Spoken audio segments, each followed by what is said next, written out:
Pensar que hace unos años viniste, ¿te acordás? A esta una situación parecida. Sí. 14. 10 años pasaron. Y ahora soy yo, que está acá. Es re difícil hablar del Zen, ¿eh?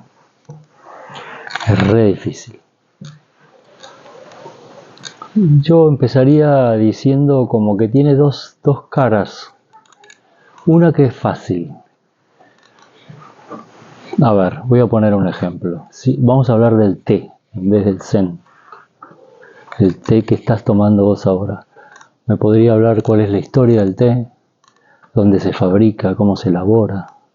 Las distintas corrientes que hay en Himalaya, en India, en muchas partes.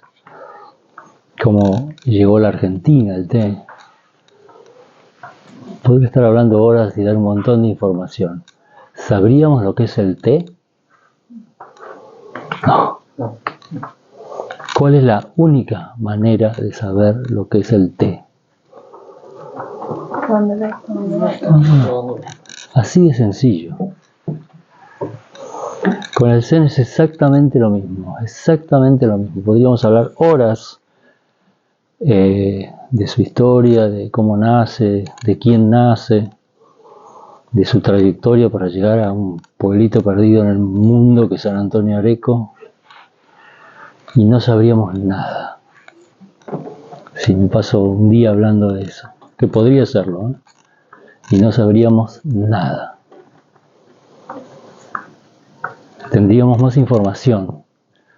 Entonces, ¿cómo lograr que el Zen sea el sabor del té?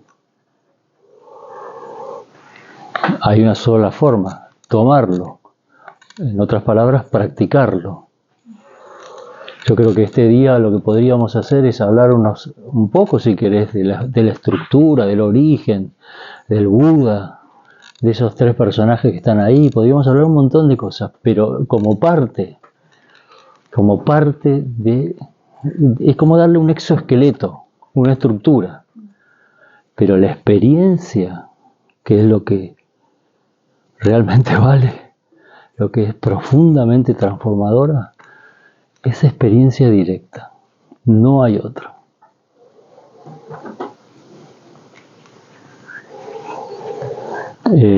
Ayer hace 2 días estábamos en el monasterio de los Toldos. Lo miro a él porque estábamos los 3. Y salió la historia, no sé por qué, la verdad que no sé por qué, pero salió, o recordamos a un monje trapense que es muy allegado al Zen, que se llama Thomas Merton. Y él, cuando tocó este tema, él dijo, así como se me ocurrió usar el ejemplo del té, él decía que los deseos que tenemos de conocer el Zen, hablaba de los pájaros, que ese deseo son como pájaros que empiezan a dar vueltas, los chimangos, ¿viste? Que empiezan a dar vueltas y vueltas y vueltas y se arrojan en un momento sobre algo. ¿Sobre qué se arrojan? Sobre un cadáver, sobre algo muerto, sobre algo que no sirve para nada, que no tiene vida. Entonces él decía, el conocimiento intelectual del Zen son los pájaros del deseo. Y escribió un libro que se llama así, bellísimo. Entonces, para hablar de la experiencia directa del Zen, es difícil. Pero bueno, la idea es pasar un par de charlas y tratar de aproximarnos a eso. A mí particularmente se me hace difícil porque no tengo ninguna otra opción que hablar de mi experiencia. Yo no puedo decir qué es el té tuyo. No puedo decir que en este momento qué es lo que estás degustando. No tengo ni idea. Puedo hablar solamente de mi experiencia.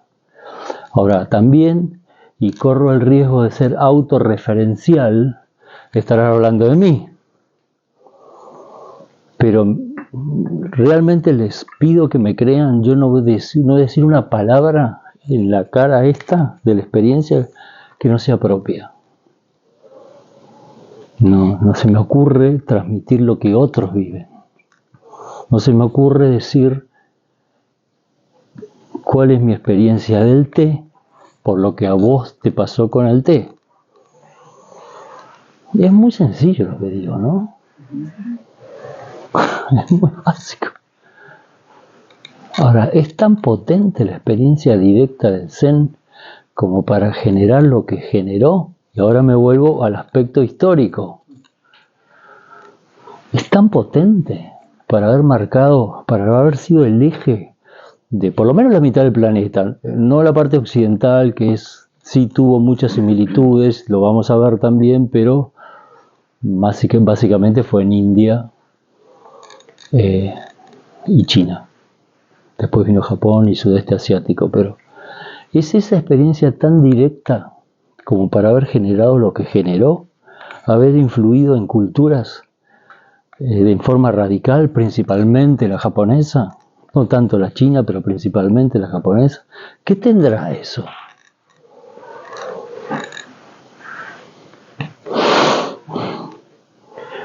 Hace 2500 años, 2560 años, 2560 años hubo un chico que nació en un lugar privilegiado. El lugar de nacimiento actualmente se llama Nepal, pero en esa época era India todo, ¿no? Está justo en el límite de hoy, está justo en el límite entre India y Nepal. Hoy es Nepal, pero bueno, en esa época era un reino más de los muchos reinos que formaban la actual India. Y bueno, era un brahman, o sea, de las castas superiores, y cuando nació cuentan la tradición de que fue elegido haber nacido ahí. El padre era uno de los principales, era el rey de uno de los reyes de los distintos reinados que había, el reinado de los Sakyas, y se le apareció, según la tradición, y dijo: este pibe que nace ahora va a ser un gran guerrero o un gran santo. Lo que tomó el padre fue lo de guerrero, le gustó mucho más que lo de guerrero. Y bueno, así nació alguien que le pusieron de nombre Siddhartha Gautama, y se pasó muchos años, aproximadamente 18 o 19, viviendo en el mejor de los mundos. Es más, su padre se procuró de que no conociera ningún tipo de carencia, de falta, de nada, que no tuviera dolor, que no tuviera heridas, que no tuviera, de que todo deseo fuera satisfecho. Y lo logró durante 18 años. Un día este chico, ya casado, juntado, tenía varias concubinas, pero bueno, ya formalmente con una, le pide a su cochero salir al mundo, fuera de las murallas de este lugar donde vivía. Salen y tiene 4 encuentros. Eso lo relatan muy claramente.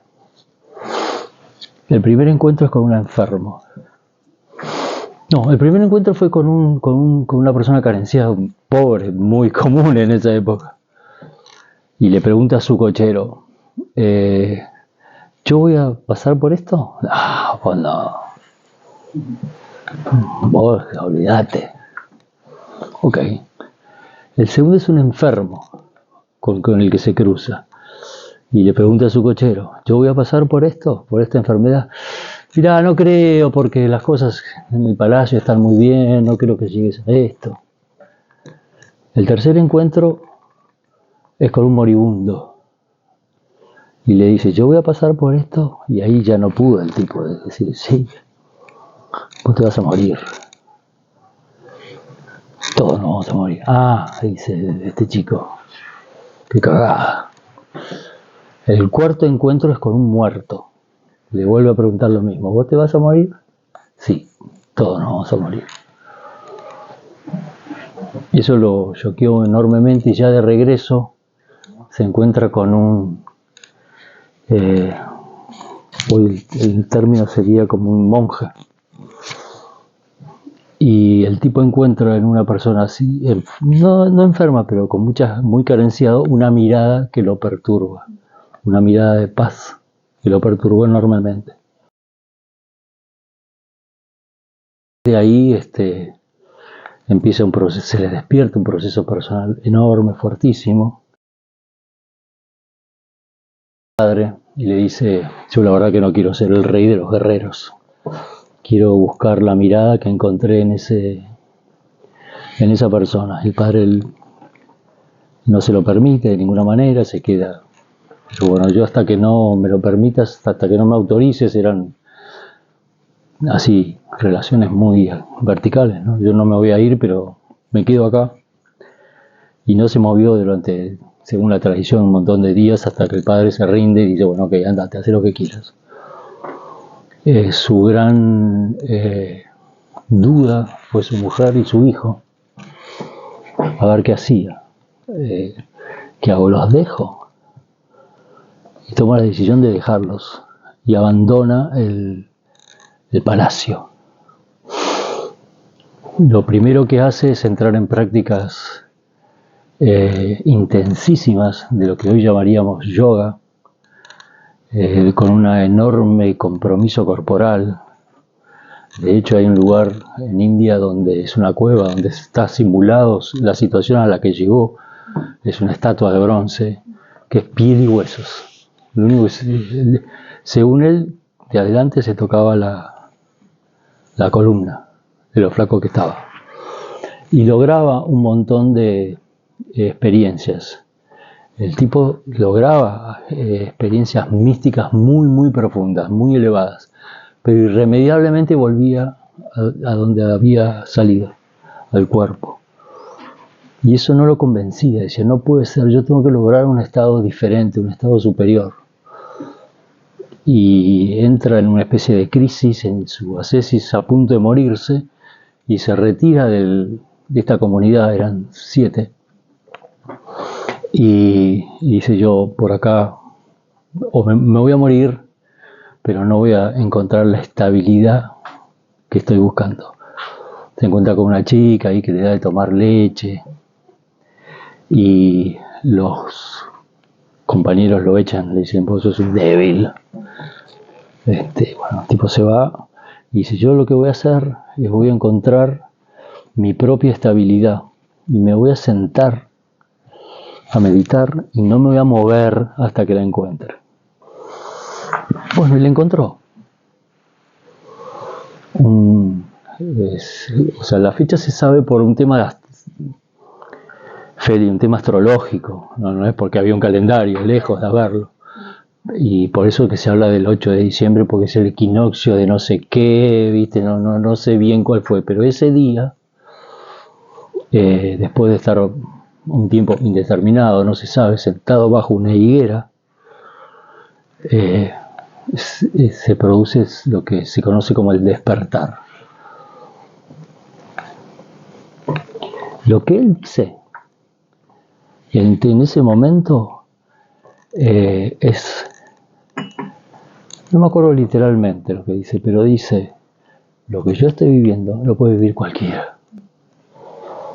Lo que yo estaba viviendo antes lo vivimos todos por una falsa manera de mirar la realidad.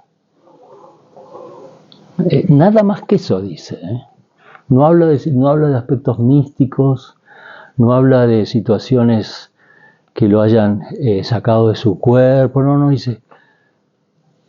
dice: el universo y yo somos uno, apto esto para ser visto por cualquiera. Lo único que deberíamos dejar es una falsa manera de ver la realidad. Ese fue el despertar del Buda. A partir de ahí nace, por empezar, la palabra Buda no es un nombre propio, es un apodo. A Buda es el despierto, como le dijeran el gordo o el flaco, le decían el despierto. De ahí la palabra budismo después. Pero bueno, ahí arranca toda sucesión de hechos que hasta el día de hoy se sigue en plena evolución, pero si cuento esta historia del despertar de Siddhartha Gautama, es para decir con la máxima claridad que pudiera que el Zen es esa experiencia, no es otra cosa. Si estamos practicando para estar un poco mejor, para estar, ponele que sí, para estar menos ansioso, ponele que sí, para estar más, llevarnos mejor con la sociedad y para estar mejor aspecto físicamente, menos angustia, ponele que sí, pero el Zen apunta a ese despertar, seas quien sea, estés como estés, no le importa nada una mejora paulatina, estructural, de tu estructura como persona, mucho menos lo moral, nada de ética. A ver, tengo que tener mucho cuidado con lo que digo, pero la práctica del Zen es la práctica del despertar, no es otra cosa. Ahora, después viene una serie de efectos colaterales, como dicen en la televisión cuando tiran bombas, los efectos colaterales del bombardeo en Gaza, que se hirieron unos... No, los efectos colaterales son fuertísimos por ese efecto, por ese hecho del despertar. La transformación es importantísima, pero viene después. No es un mecanismo que viene antes, que nosotros nos vamos preparando, somos cada vez mejores, más amables, más lindos, más correctos, entonces nos vamos a despertar. No. El despertar genera una transformación tan profunda que es bastante probable que terminemos siendo mejores personas. Por eso es que también, y esto es significativo, al Zen no le interesa en nada las doctrinas, ni las filosofías, ni las antropologías, ni la sociología, no le interesa nada. En realidad no le interesa nada. Es un hecho. Es como la vida, es la vida. A la vida le importa un pito todo. Es. Si vos ves una flor o ese ceibo, no le importa nada al ceibo. Es. Lo que sucede es que nosotros necesitamos darle a la vida una explicación, un sentido. Necesitamos encontrarlo. Pero a la vida en sí no necesita. Es. El Zen es lo mismo. El Zen es. No quiere que seas mejor ni peor. Eso. La capacidad de ver esa realidad, de ese hecho que comentaba, es todo o nada. Pero bueno, muchas veces estos hechos que han sucedido a personas tan emblemáticas, nos pareciera que uno debiera trabajar, debiera hacer cosas, o debiera comportarse, o debiera tener ciertas actitudes para lograr algo. Al Zen con eso no va. No.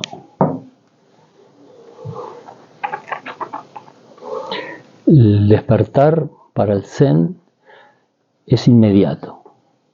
Sucede. Ahora, ¿por qué nos sentamos entonces acá? Tal vez, esto puede ser una opinión mía, no es para lograr algo, sino para sacarnos cosas que tenemos muy, pero muy incrustadas, condicionamientos, estructuras societarias que nos han metido en la cabeza, las cosas son de una determinada manera. Tal vez sea para sacar, más que nada, para soltar, para generar un escenario donde ese hecho se pueda producir. De hecho, Siddhartha Gautama, yo les dije, estuvo sentado un montón de tiempo debajo de un árbol que todavía está, para lograr ese momento de despertar. O sea, él hizo cosas, pero no lo hizo para. Esto es muy sutil y es importantísimo. Como que sucede solo. Sucede cuando tiene que suceder. Como la vida. La vida, exacto. La vida, no hay nada que genere la vida. La vida es. Yo no hago nada para que la flor florezca. No hago nada. La flor florece.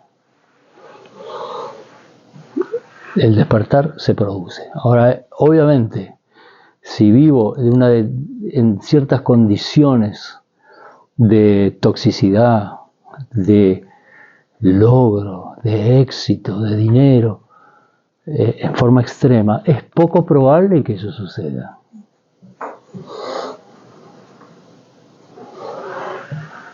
También por eso es que no existe una academia de Zen, no existe un colegio de Zen, no existe una doctrina de Zen, existe una experiencia directa. Y que aquel que la tuvo, los suertudos que la habrán tenido en la historia, tienen la capacidad de transmitirla. Por eso se habla muchas veces de esta capacidad de transmitirla, es un sello, se dice en muchos idiomas. ¿Viste el sello que lo pones ¡pac! Y marca? Es eso. La capacidad de transmitir es un sello, no es una doctrina. No es que vamos a estudiar libros, no hay nada escrito. Y sin embargo marcó la historia de países tan importantes como los que nombré. O sea que ese sello fue, pues el Mahamudra, el gran sello, en la mente y en forma directa, y ese a su vez a otro, y ese a otro, y ese a otro. Y el otro, uno que era un artista, empezó a transmitir eso que vio en su arte, en preparar el té, en pintura, en jardines, en miles de cosas. Pero no lo hizo para lograr eso, lo hizo porque sucedió.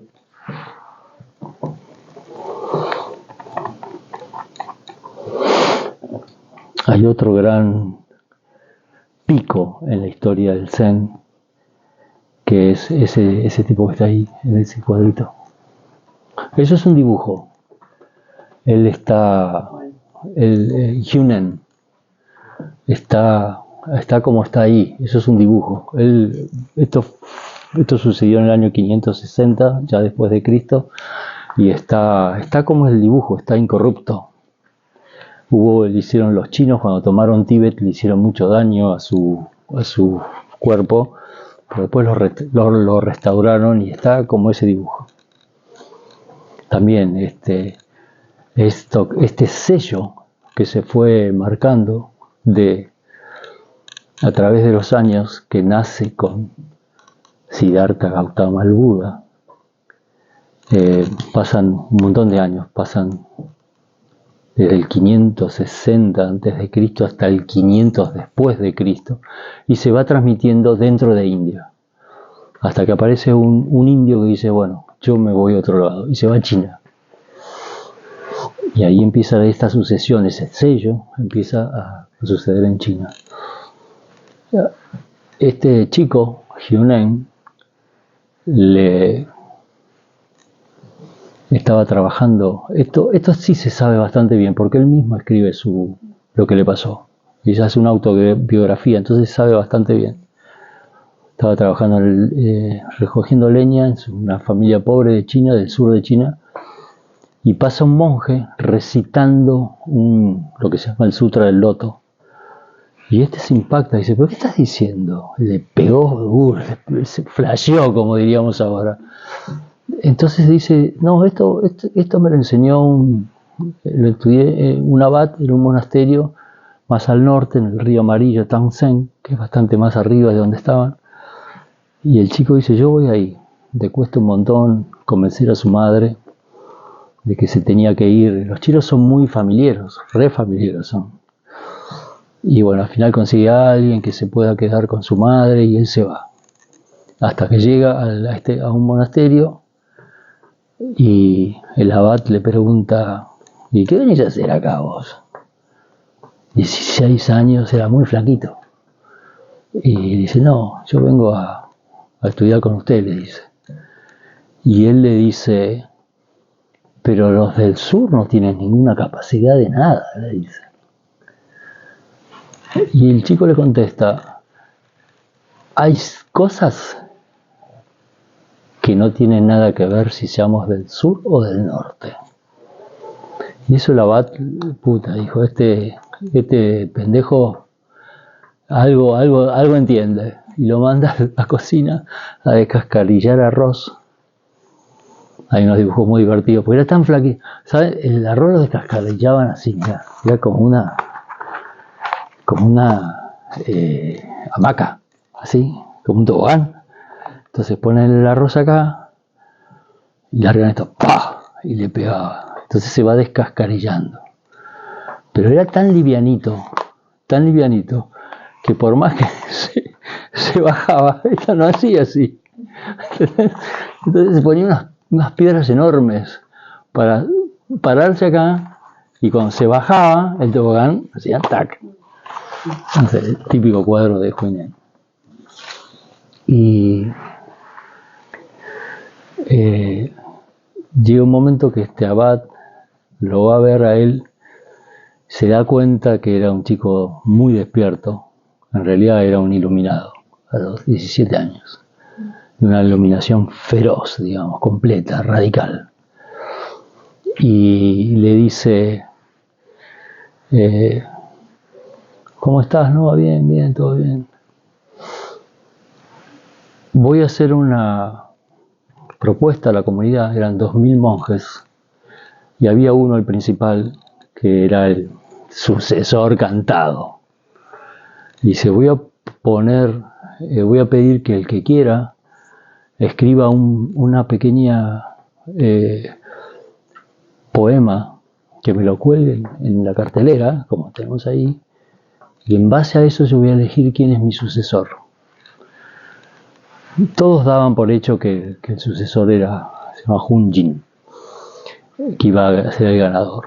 Y este chico se entera del concurso de la prueba y le pide a otro: che, yo no sé escribir, ¿vos podrías escribir lo que yo te dicte?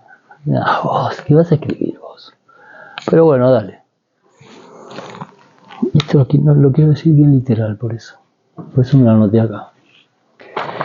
El gran candidato pone en ese papelito: este cuerpo es soporte de un espejo claro. Límpialo una y otra vez y no dejes que se pose el polvo. Ese es el pequeño poema que escribe el candidato. El abad, cuando encuentra este poema, se da cuenta de quién lo escribió y dice: la verdad que está muy bien, pero no es suficiente. Y de golpe encuentra algo escrito por otro, que había sido dictado por este chico, que dice: en principio no hay cuerpo, por lo que no hay cuerpo, ni soporte ni espejo. No hay nada. ¿Dónde se va a apoyar el polvo? Cuando el abad lo lee, dice: este es el que me tiene que continuar a mí. Se salió fuera de toda estructura. La cazó ese instante donde no hay nada.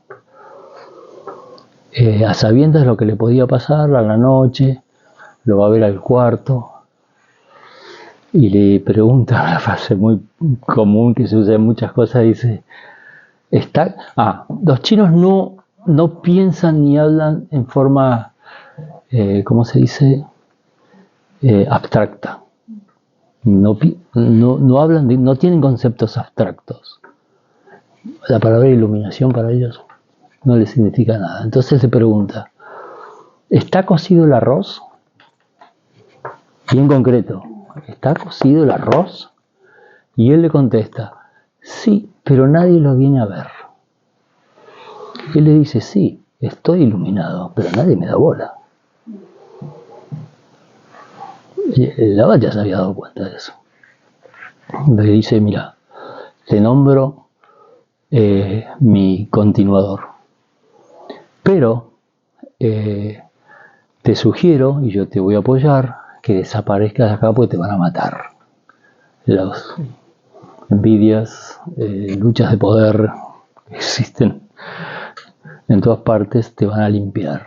Entonces te voy a cruzar el río y desaparece. Lo hace esa misma noche, lo lleva, lo deja del otro lado del río, vuelve, y al día siguiente, cuando va a la asamblea, donde todos se sientan, lo ven al abad sentado en un lugar del común, no en su lugar principal. Y dice, ¿qué pasó acá? Ya no es más abad. ¿Y quién falta? ¿Quién falta? ¿Quién está? ¿Quién es? ¿Quién es? Pero falta este chico. Y el abad tampoco había dejado de tener su manto y su báculo, que eran las cosas que lo marcaban como principal. Sí, les dice, he delegado la abadía en este chico. Bueno, ahí se arma una revuelta enorme y salen a buscarlo.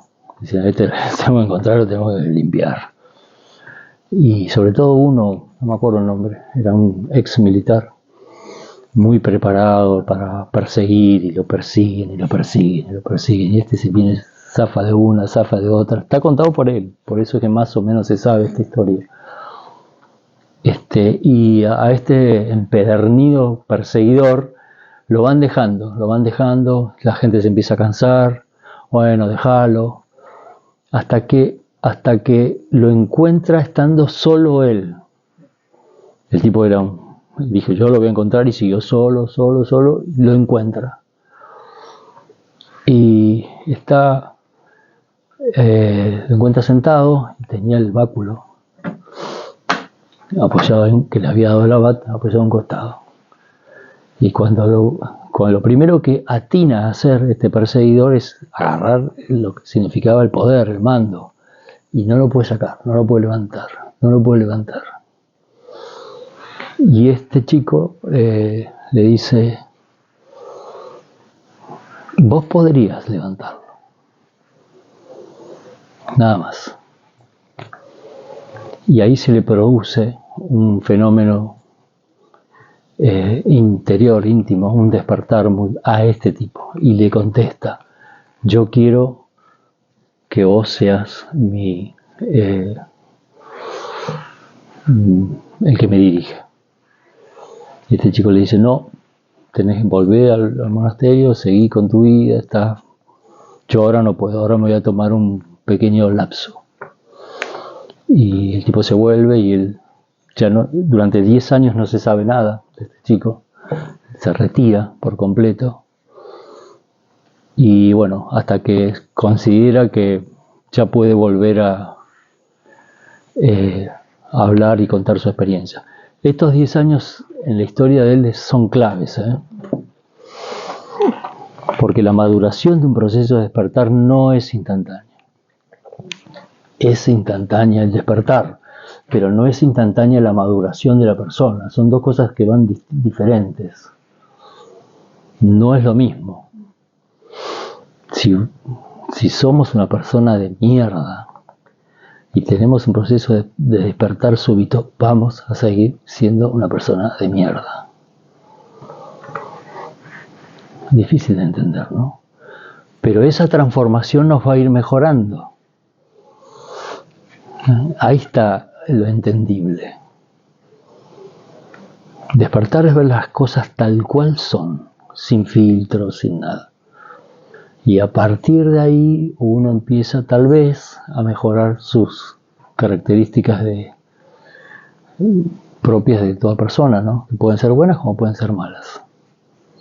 Tal vez a partir de ahí puede haber un aumento de la compasión, un aumento de muchas cosas buenas, que generalmente sucede. Pero esos 10 años son inevitables. que cuentan esta historia.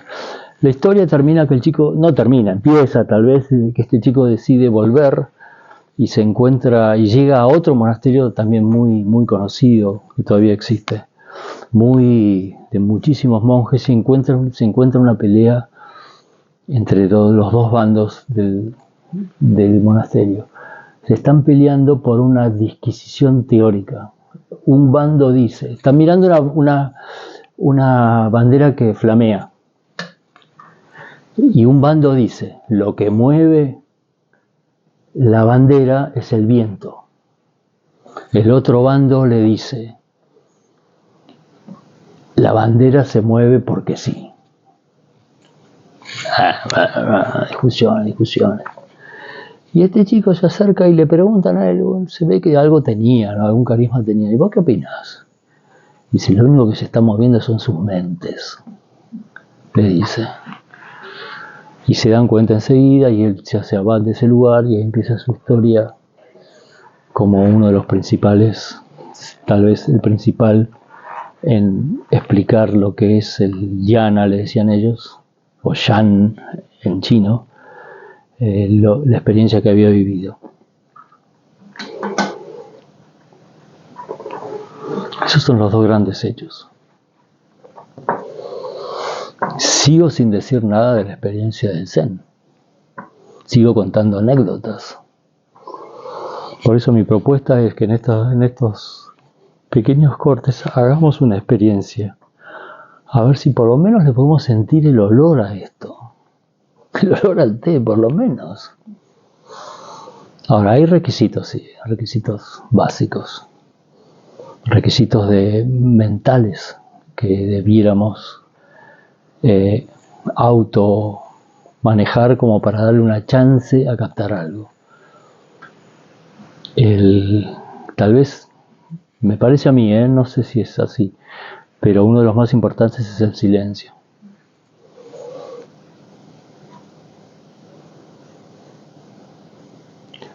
Hoy contamos con un gran aliado para explicar estas cosas que son las neurociencias. Las neurociencias lo explican con toda claridad. Qué partes del cerebro están trabajando, cuáles dejan de trabajar. Una cosa es el cerebro frontal, otra cosa es el sistema cerebral, la mente por defecto, todo lo que eso se genera con un mínimo de silencio. Está como darle una chance. Yo, para salirme de lo abstracto, pienso que el silencio es como un pentagrama. Imagínense un pentagrama sin silencios. Sería un ruido, todas las notas juntas. ¿Qué es lo que nos da orden? ¿Qué es lo que nos da vida? ¿Qué es lo que nos da armonía? Son los silencios de ese pentagrama.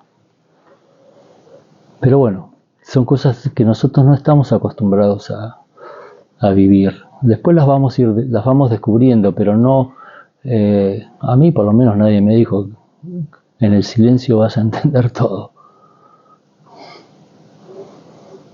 Si me lo hubieran dicho, ¿de qué estás hablando? Eso que te mandé hoy de los toldos, de que te intentaba decir eso. Los toldos, porque es un monasterio que fui muchos años y que compartimos con Karin y con Lucas estos días. Creo que lo único que tenemos, no lo único, pero bastante, lo más importante que tenemos acá en el Zendo con ellos, lo que tenemos en común es el silencio. Yo lo que propongo entonces es este día echar con alguna charlita como esta, pero enfocarnos en la otra aspecto, en lo incognoscible, en lo inentendible, que es la práctica directa. Así que si quieren, subimos arriba. Hoy hagamos la parte más operativa de cómo debiéramos, cuál es la mejor posición, por qué. Hoy vamos a hablar un poco de más, pero bueno, para eso venimos.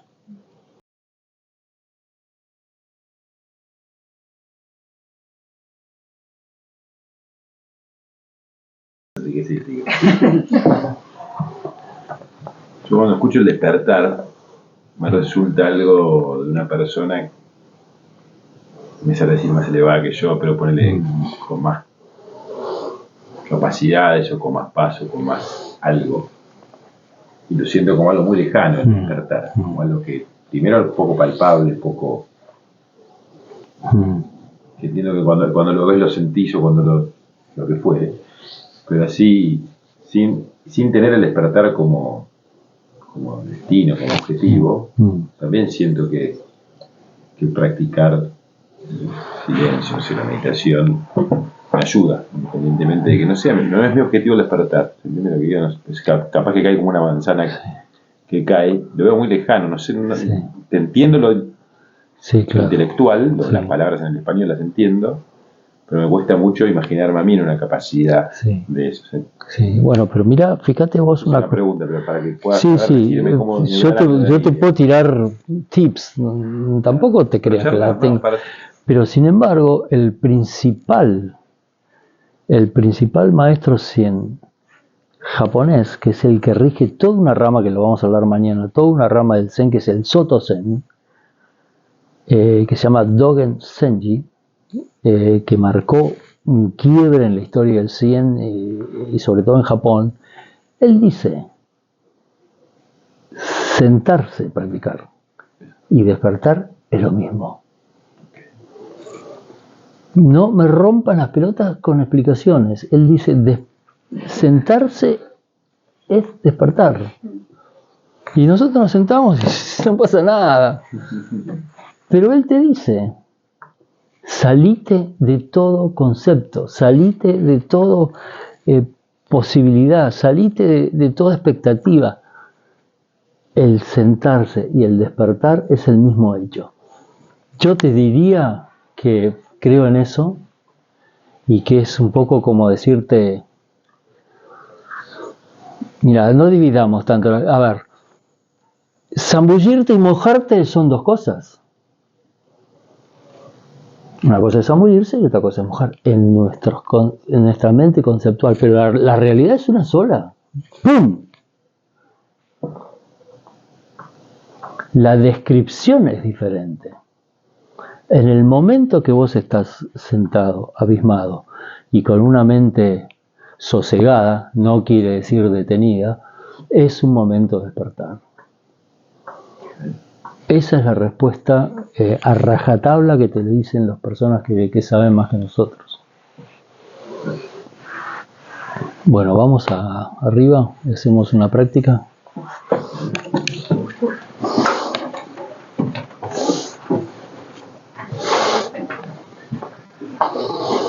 Arriba va a ser más frío, o va a ser frío, pero hay unas mantas.